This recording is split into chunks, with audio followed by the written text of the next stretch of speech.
বিশ্বাস করি যে আল্লাহর পক্ষ থেকে কোরআন নাজিল হয়েছে, তাহলে এটা তো মেনে নিতেই হবে যে কোরআনে যা আছে সব সত্য, তাই তো? আল্লাহ পাক কি মিথ্যা বলতে পারেন? নাউযুবিল্লাহ। এখন কোরআন এবং হাদিসের অনেক বিষয় আমরা প্রমাণ করতে সক্ষম হই আমাদের ক্ষুদ্র জ্ঞানে, আবার এমন অনেক বিষয় আছে যেগুলো আমরা আমাদের ক্ষুদ্র জ্ঞানে প্রমাণ করতে পারি না। যেমন ফেরেশতার অস্তিত্ব কি আমরা প্রমাণ করতে পেরেছি? আপনি কি ল্যাবে প্রমাণ করতে পারবেন? জিন জাতির অস্তিত্ব আমরা কি চোখে দেখে প্রমাণ করতে পারবো? কবরে আযাব দেওয়া হয়, আপনি কি এটা দেখে প্রমাণ করতে পারবেন? রূহ বা আত্মা বলে কিছু আছে আমাদের দেহের মধ্যে, এটা কি আপনি প্রমাণ করতে পেরেছেন? অনেক সময় মুমিন ব্যক্তি স্বপ্ন দেখে এবং স্বপ্নগুলো সত্য হয়, হয় কি না? এবং হাদিসে এসেছে শেষ জামানায় মুমিন ব্যক্তির স্বপ্ন কিন্তু সত্য হবে বেশি বেশি। তো এখন এই যে এমন কিছু বিষয় যেগুলো আমরা বাহ্যিক জ্ঞান দিয়ে প্রমাণ করতে পারছি না, কিন্তু আল্লাহ রাব্বুল আলামিন বলেছেন এগুলো সত্য, আমরা চোখ বন্ধ করে বিশ্বাস করি কিনা? বিশ্বাস করেন কিনা? জান্নাত দেখেছেন? জাহান্নাম দেখেছেন? না দেখে বিশ্বাস করি কিনা? ইমানের কয়টা পিলার বলেন তো দেখে ভাই? কয়টা? ছয়টা। কয়টা? আল্লাহ বিশ্বাস, ফেরেশতাগণে বিশ্বাস, নবী রাসূলগণে বিশ্বাস, আসমানি কিতাব সমূহে বিশ্বাস, পরকালের জীবনে বিশ্বাস, তাকদীর বা ভাগ্যের ভালো মন্দে বিশ্বাস। এই ছয়টার মধ্যে শুধু কোরআন এবং মুহাম্মদ সাল্লাল্লাহু আলাইহি ওয়াসাল্লামকে বাদ দিয়ে আপনি কোনোটাই দেখেন না। দেখেছেন? আল্লাহকে দেখেছেন? ফেরেশতা মণ্ডলী, আগের আসমানি কিতাবগুলো, মুহাম্মদ সাল্লাল্লাহু আলাইহি ওয়াসাল্লামকে সাহাবীরা দেখেছেন, আপনি কি দেখেছেন? আগের নবী রাসূলদেরকে দেখেছেন? পরকালের জীবন দেখেছেন? তাকদীর বা ভাগ্যের ভালো মন্দ দেখেছেন? এই যে না দেখে যে আমরা বিশ্বাস করছি, এটার নাম হচ্ছে গায়েবে বিশ্বাস। কিসে বিশ্বাস? এটাই আল্লাহ পাক বলছেন আলিফ লাম মিম যালিকাল কিতাব লা রাইবা ফিহ। আলিফ লাম মিম এটা এমন একটা কিতাব যেই কিতাব নিয়ে কোনো সন্দেহ সংশয় নাই। হুদাল লিল মুত্তাকিন, এই কিতাব মুত্তাকিদেরকে পথ দেখাবে।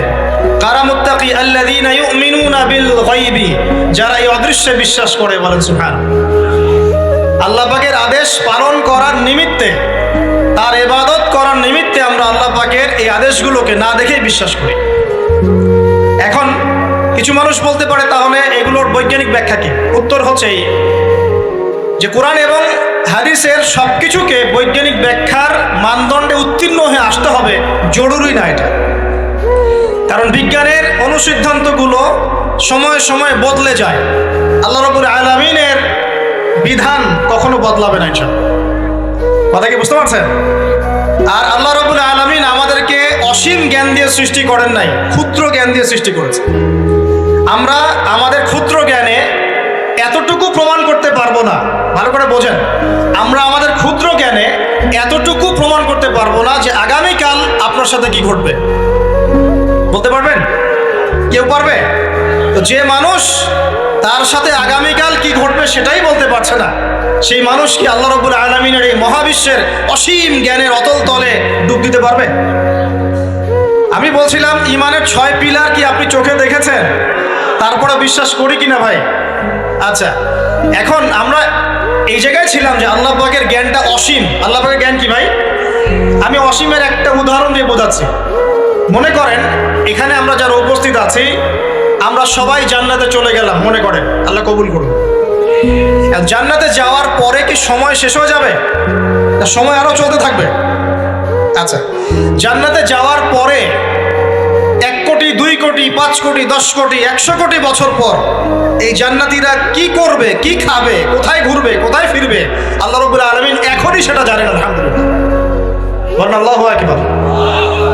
আল্লাহকে চিনি একটু, আল্লাহ পাক এখনই সেটা জানেন, এই মুহূর্তে জানেন। যদি এখানে কোনো ভাই থাকেন, ফর এক্সাম্পল অমুক ভাইয়ের নাম আব্দুল্লাহ, এই ভাই মনে করেন জান্নাতে যাবেন ইনশাআল্লাহ, কথার কথা বলছে, কথার কথা। এখন তিনি জান্নাতে যাওয়ার 100 কোটি বছর পরে কোন হুরের সাথে কোথায় ঘুরে বেড়াবেন আল্লাহ পাক এখনই যা জানেন। আল্লাহ পাককে চিনতে শিখুন। আবার আমাদের মধ্যে আল্লাহ না করুক কেউ যদি জাহান্নামে যায়, সে ব্যক্তি জাহান্নামে যাওয়ার কোটি কোটি বছর পর কি আযাব ভোগ করবে আল্লাহ পাক এখনই এই মুহূর্তে সেটা জানেন। এবং আগেও জানতেন। আল্লাহ পাকের কোনো শুরু নাই, আল্লাহ পাকের কোনো শেষ নাই। আল্লাহ পাকের কোনো শুরু নাই, আল্লাহ পাকের কোনো শেষ নাই। এমন নয় যে আল্লাহ পাক আমাদেরকে সৃষ্টি করে সৃষ্টিকর্তা হয়েছেন, রিজিক দাতা হয়েছেন, পালনকর্তা হয়েছেন, এমন নয়। সৃষ্টি করার আগে থেকেই আল্লাহ পাক সৃষ্টিকর্তা, পালনকর্তা, রিজিক দাতা সবকিছুই ছিলেন। বলেন আল্লাহু আকবার। আল্লাহ পাক একজন, তার কোনো শরীক নাই। আল্লাহ রাব্বুল আলামিনের জ্ঞান অসীম। এটার উদাহরণ হাদিসে দেওয়া হয়েছে এভাবে যে মূসা এবং খিদির আলাইহিস সালাম নৌকায় সফর করছেন, একটা পাখি এসে নদী থেকে এক ফোঁটা পানি খেয়ে চলে গেল। তখন খিদির আলাইহিস সালাম বলছেন, হে মূসা, এই পাখিটা নদী থেকে যতটুকু পানি পান করতে পেরেছে, এই পানিটুকু হচ্ছে পুরো পৃথিবীর সমস্ত মাখলুকের জ্ঞান। আর এই পুরো নদীতে যত পানি আছে, এই সাগরে যত পানি আছে, এগুলো হলো আল্লাহ রাব্বুল আলামিনের জ্ঞান। আমি কি বুঝাতে পারছি ভাই? এখন সেই আল্লাহ রাব্বুল আলামিন যখন কোনো বিষয়কে সত্য বলবেন, সেটা সত্য কিনা আল্লাহ পাক এখন বলছেন, আমি জিন আর মানব জাতিকে শুধু আমার ইবাদত করার জন্য সৃষ্টি করেছি। তার মানে জিন সত্য কিনা? আচ্ছা, একটু বলে দেই, মানুষের মধ্যে যেমন ভালো মন্দ আছে, জিন জাতির মধ্যেও কি আছে? ভালো মন্দ আছে। দুষ্ট জিন মানুষের ক্ষতি করার চেষ্টা করে। কি করে ভাই? এবং দিন দিন কিন্তু এর প্রভাবটা বাড়ছে।